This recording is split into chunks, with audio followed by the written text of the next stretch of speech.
Um, Welcome to a day. Welcome to a day, because that's where we are. We're in a day.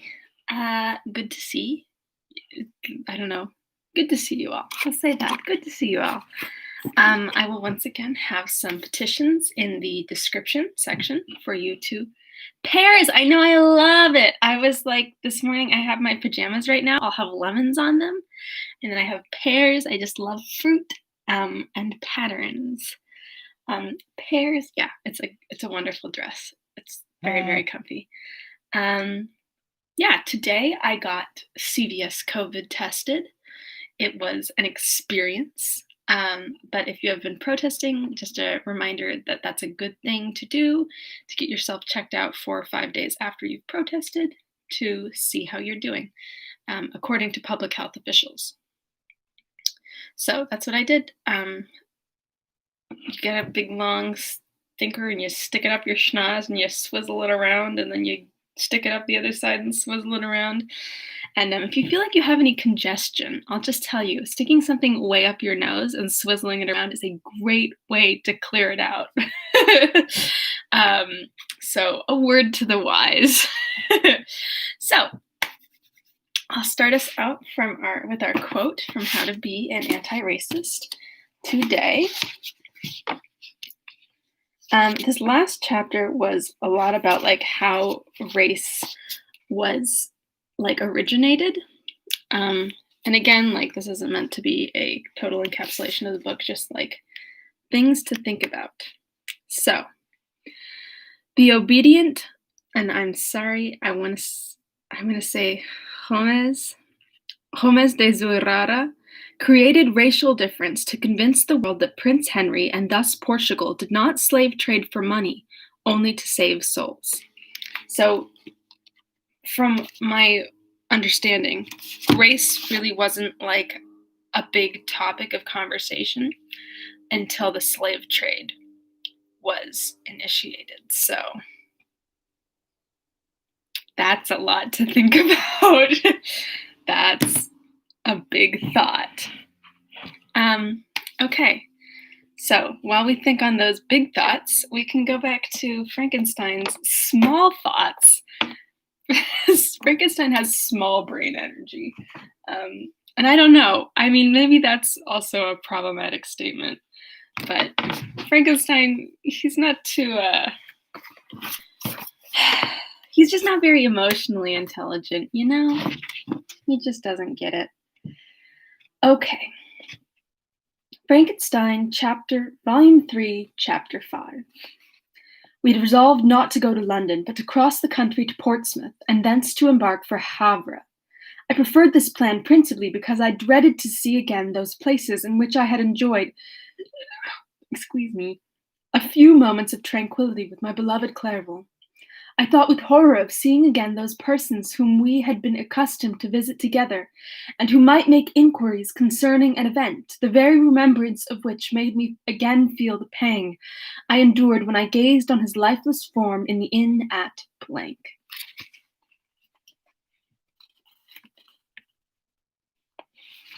I don't know why they do that.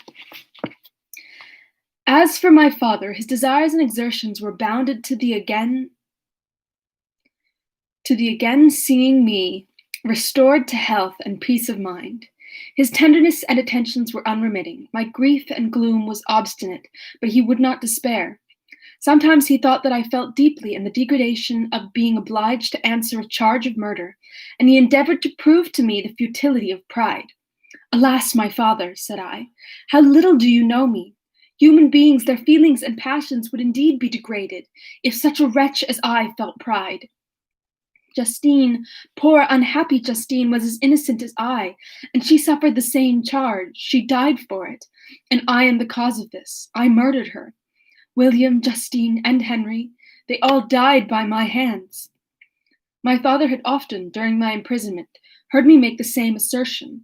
When I thus accused myself, he sometimes seemed to desire an explanation, and at others he appeared to consider it as caused by delirium.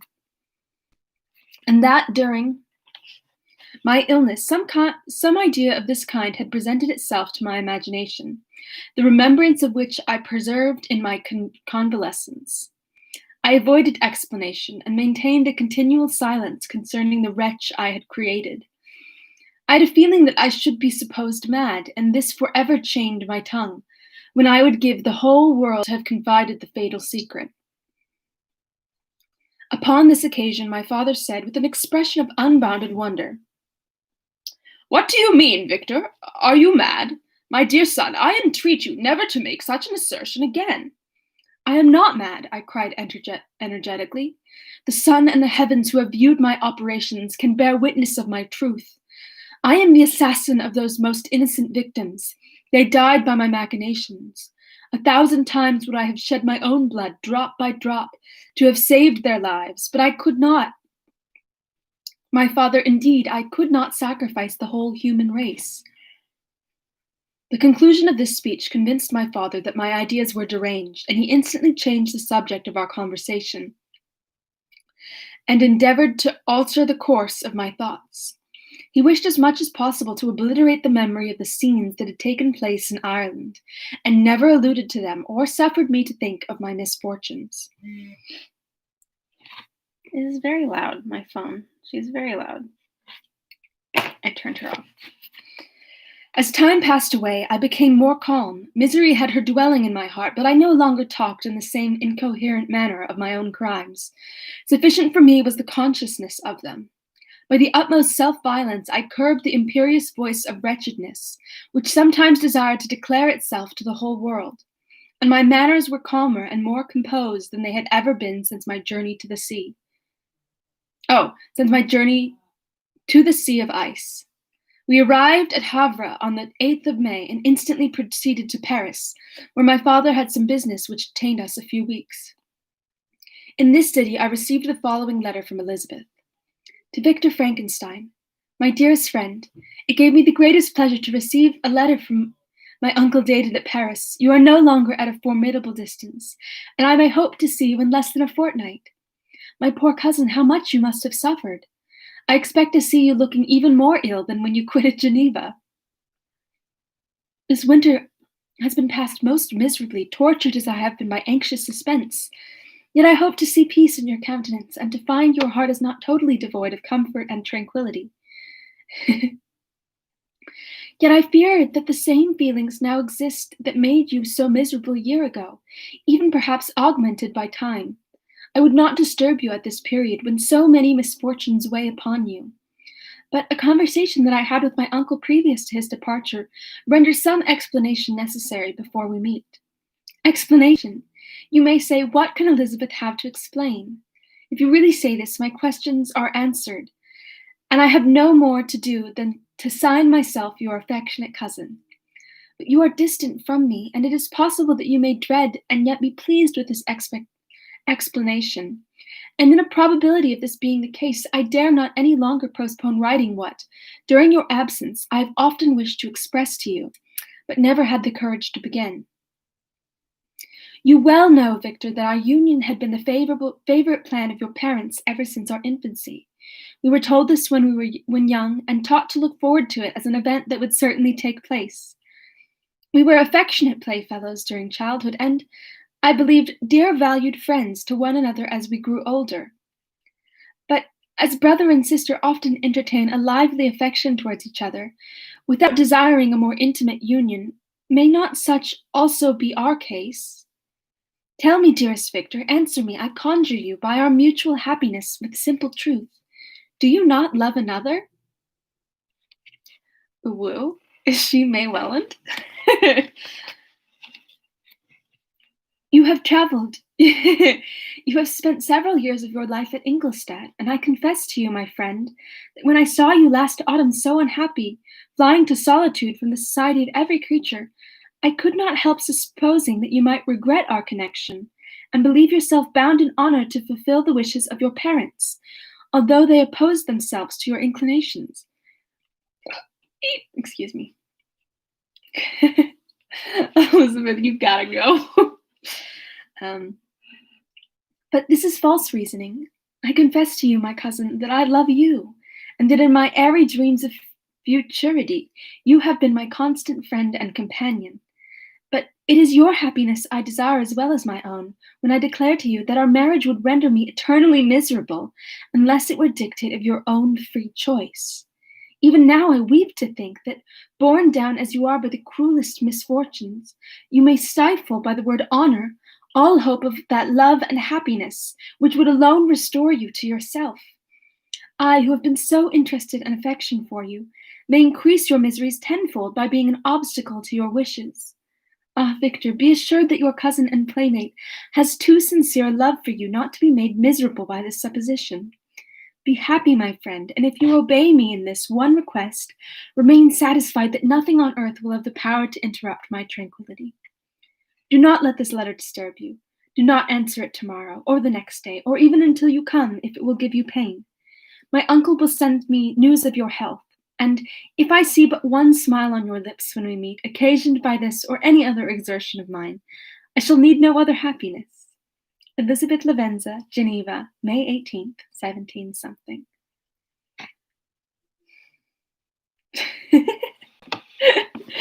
This is a bad idea. Elizabeth's like, how do I say that I think you're great, but also I don't really want to marry you? It's not Elizabeth went, it's not me, it's you, Victor.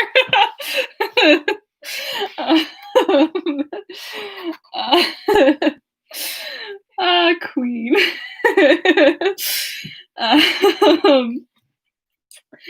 Wow.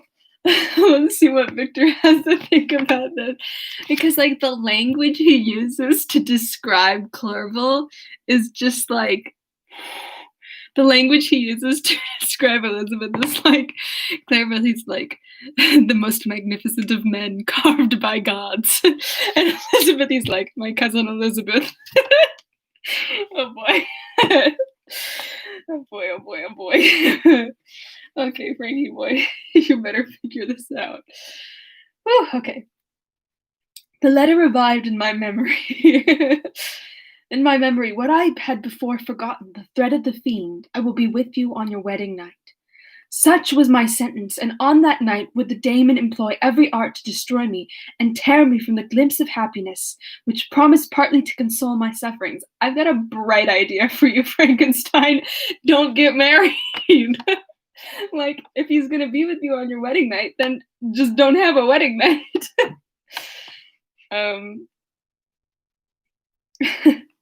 On that night, he had determined to consummate his crimes by my death. Well, did he say that? Well, be it so. A deadly struggle would then assuredly take place, in which, if he was victorious, I should be at peace, and his power over me at an end. If he were vanquished, I should be a free man. Alas. That is what they said. That is, in fact, the word. I'll prove it to you. There she is.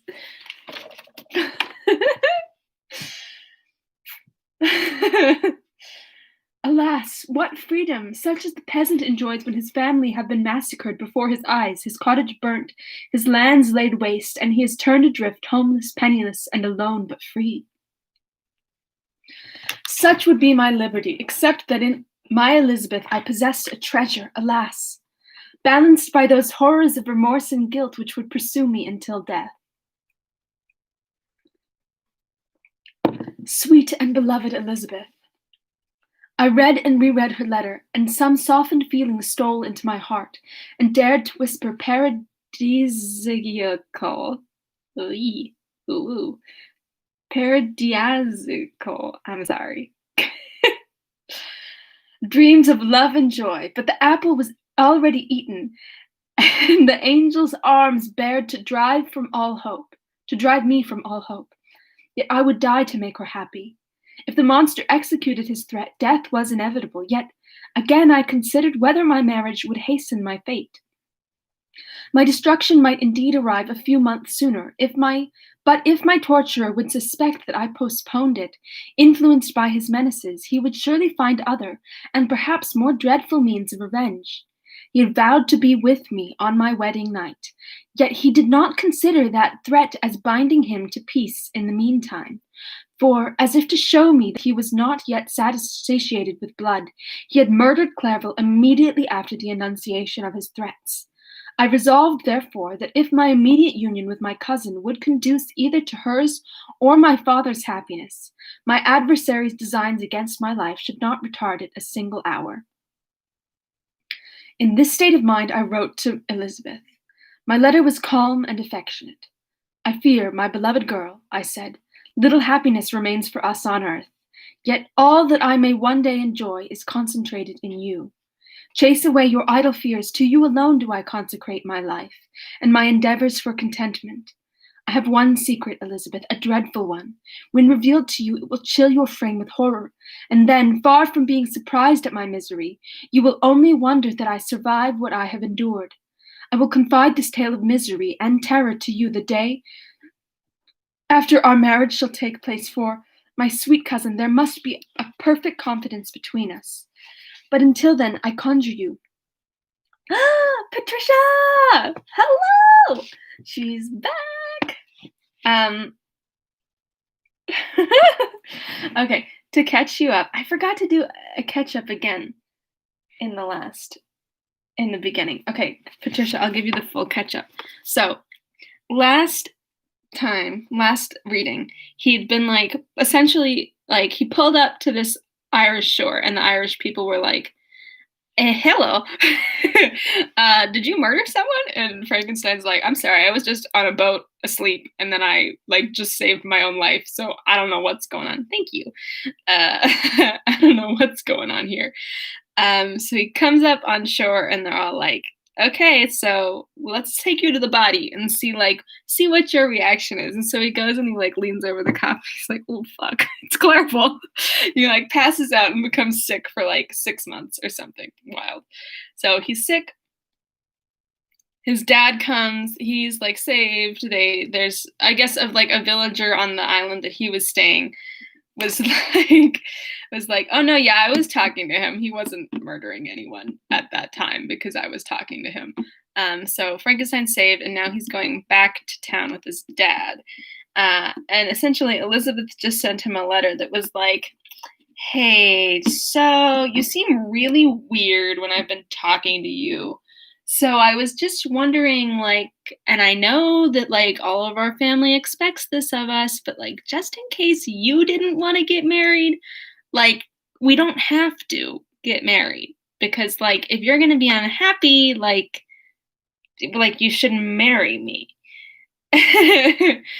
And Frankenstein is like, because he's like, ooh, the creature did say he was going to be with me on my wedding night, but that's clearly only going to be a problem for me because no one else will be present with me on my wedding night, like, say, the woman I marry. My solution is like, and he's like, my solution is like, I should just get married as soon as possible so that whatever happens, happens. However, like me, I would just be like, so I will never get married. So that's what happened. So let's see.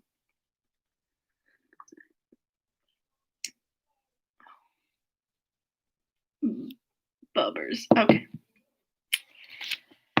The weaning. In about a week after the arrival of Elizabeth's letter, we returned to Geneva. My cousin welcomed me with warm affection, yet tears were in her eyes, and she beheld my emaciated frame and feverish cheeks. I saw a change in her also. She was thinner and had lost much of that heavenly vivacity that had charmed me. But her gentleness and soft looks of compassion made her a more fit companion for one blasted and miserable as I was. He's like, you look happy. Let me make you miserable too.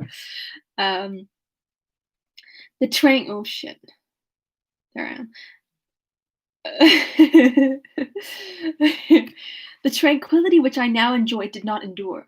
Memory brought madness with it, and when I thought on what had passed, a real insanity possessed me. Sometimes I was furious and burnt with rage, sometimes low and despondent. I neither spoke nor looked, but sat motionless, bewildered by the multitude of miseries that overcame me. Elizabeth alone had the power to draw me from these fits. Her gentle voice would soothe me when transported by passion, and inspire me with human feelings when sunk in torpor. She wept with me and for me. When reason returned, she would remonstrate, and endeavor to inspire me with resignation. Ah, it is well for the unfortunate to be resigned, but for the guilty there is no peace. The agonies of remorse poison the luxury there is otherwise sometimes found in indulging the excess of grief. Soon after my arrival, my father spoke of my immediate marriage with my cousin. I remained silent. "Have you, then, some other attachment?" "None on earth. I love Elizabeth, and look forward to our union with delight. Let the day therefore be fixed, and on it I will consecrate myself, in life or death, to the happiness of my cousin." My dear Victor, do not speak thus. Heavy misfortunes have befallen us, but let us only cling closer to what remains, and transfer our love for those whom we have lost to those who yet live. Our circle will be small, but bound close by the ties of affection and mutual misfortune.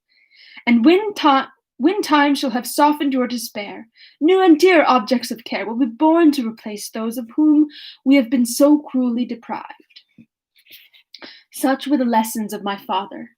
But to me the remembrance of the threat returned, nor can you wonder that, omnipotent as the fiend had yet been in his deeds of blood, I should almost regard him as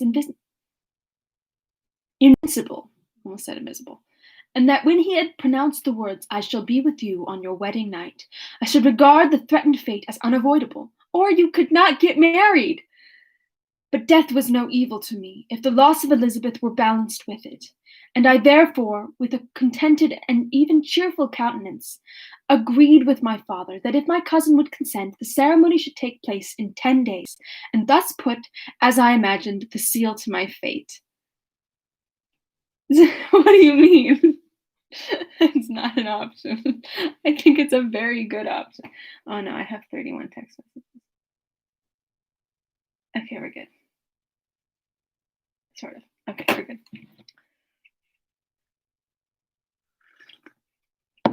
That's the thing where I have like 100. Usually I have 122 because like my iMessages doesn't catch up. So when I have anything over 122, I'm like, something's happening. What's going on? Okay, okay, God, you guys distract me. They're so fun. Okay, actually, I distracted myself that time. This one's on me. 10 days. Okay. Great God! If for one instant I had thought what might be the hellish intention of my fiendish adversary, I would rather have banished myself forever from my native country, and wandered a friendless outcast over the earth, than have consented to this miserable marriage. But as if possessed of magic powers, the monster had blinded me to his real intentions. Literally, you just had to think for like 2 minutes. All you had to do, Frankenstein, was think critically for 2 minutes, and you would have figured out what's going on.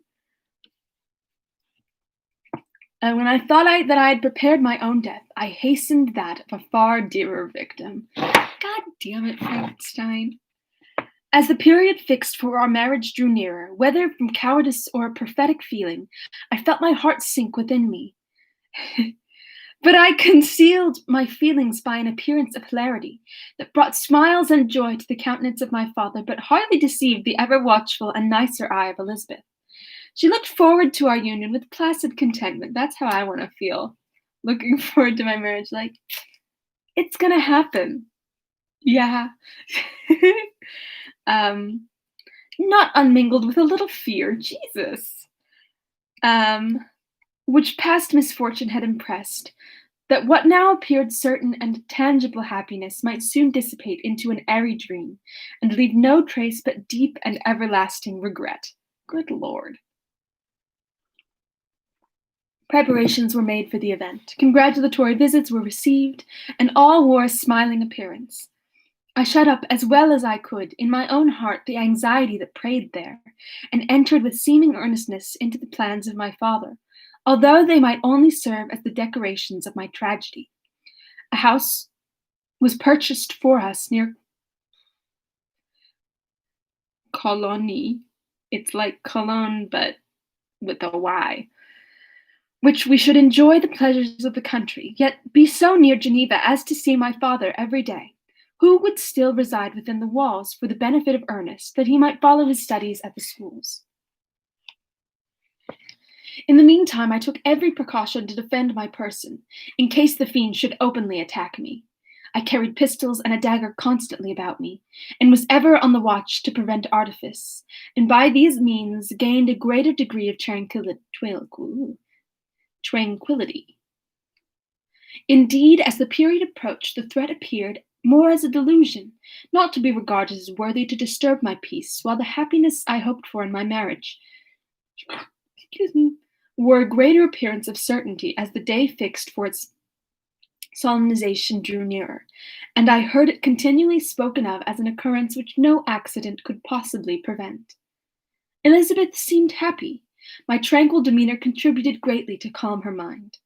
But on the day that was to fulfill my wishes and my destiny, she was melancholy, and a presentiment of evil pervaded her. Perhaps she also thought of the dreadful secret which I had promised to reveal to her the following day. Elizabeth's like, oh man, how do I get out of this? Where's my exit?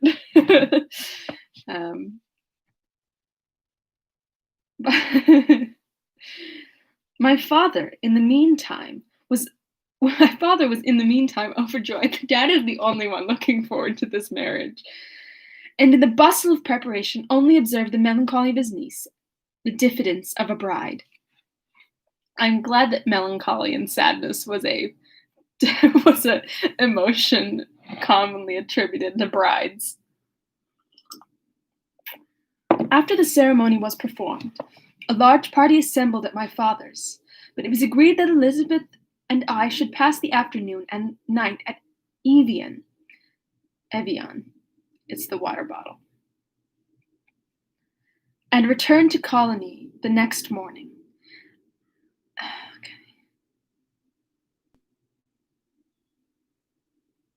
As the day was fair and the wind favorable, we resolved to go by water. Those were the last moments of my life during which I enjoyed the feeling of happiness.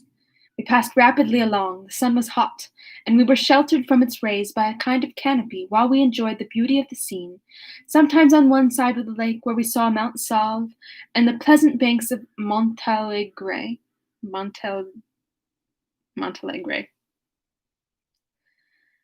and at a distance, surmounting all, the beautiful Mont Blanc, and the assemblage of snowy mountains in vain endeavor to emulate her. Sometimes, coasting the opposite banks, we saw the mighty Jura opposing its dark side to the ambition that would quit its native country, and an almost insurmountable barrier to the invader who would wish to enslave it. I took the hand of Elizabeth. You are sorrowful, my love. Ah, if you knew what I have suffered. Oh my God. And what I may yet endure, you would endeavor to let me taste the quiet and freedom from despair that this one day at least permits me to enjoy. Oh, I'm sorry that you feel bad. I just had to marry my cousin.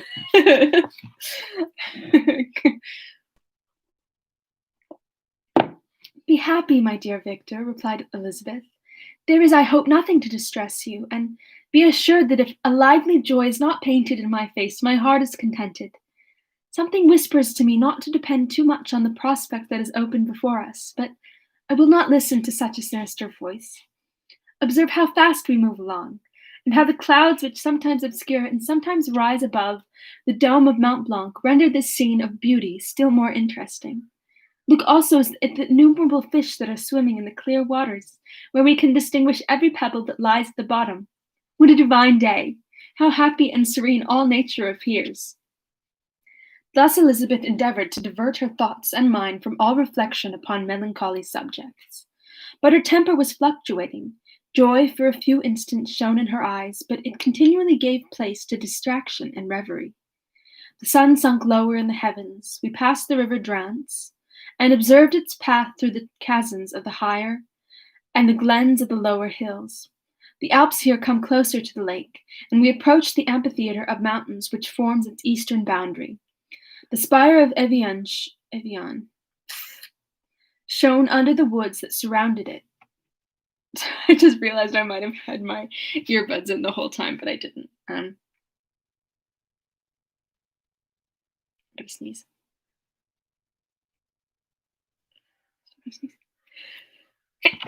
Oh, excuse me. There we go. Surrounded it, and the range of mountain above mountain by which it was overhung.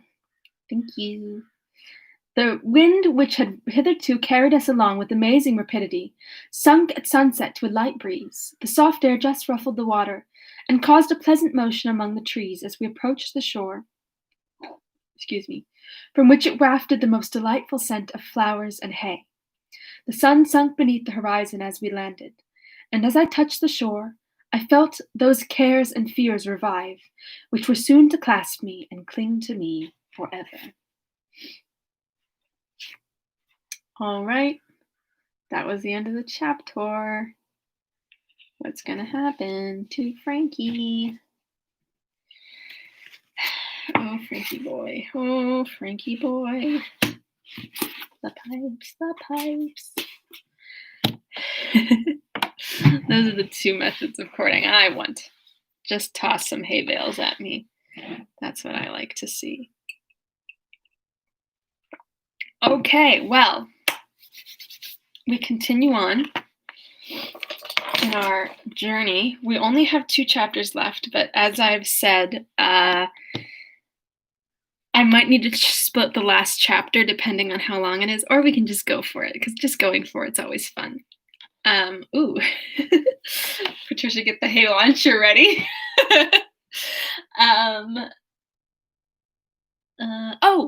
What I was going to say is that for the rest of June, I will be on at 3 o'clock because my classes are over and there's no reason for me not to be unless I tell you otherwise. So just keep that in mind. So because today is Thursday, I will see you tomorrow, Friday at 3 o'clock, and we'll have a grand old time making fun of Frankenstein. So our final quote for today from How to Be an Anti-Racist is, I support that. Okay, here is a statement in first person from the author, Ibram X. Kendi. I don't know why I forgot that. Okay. I had been taught that racist ideas cause racist policies, that ignorance and hate cause racist ideas, that the root problem of racism is ignorance and hate. But that gets the chain of events exactly wrong. The root problem, from Prince Henry to President Trump, has always been the self-interest of racist power. Which I think is really interesting because I think we are all.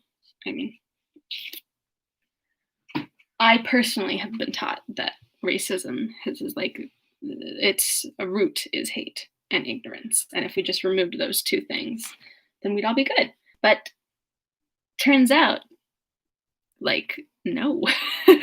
Those are my super wise words to let you go with today. Love you all dearly and deeply. I will see you tomorrow at 3, as I just said. And I hope that you have a wonderful rest of your day and look forward to finishing up Frankenstein. And I haven't been giving you any hints about what my next book is going to be because I've been thinking about it. But we'll talk about it tomorrow, and we can have a chat. Okay, see you all soon. Thanks for tuning in. Bye bye. Love you.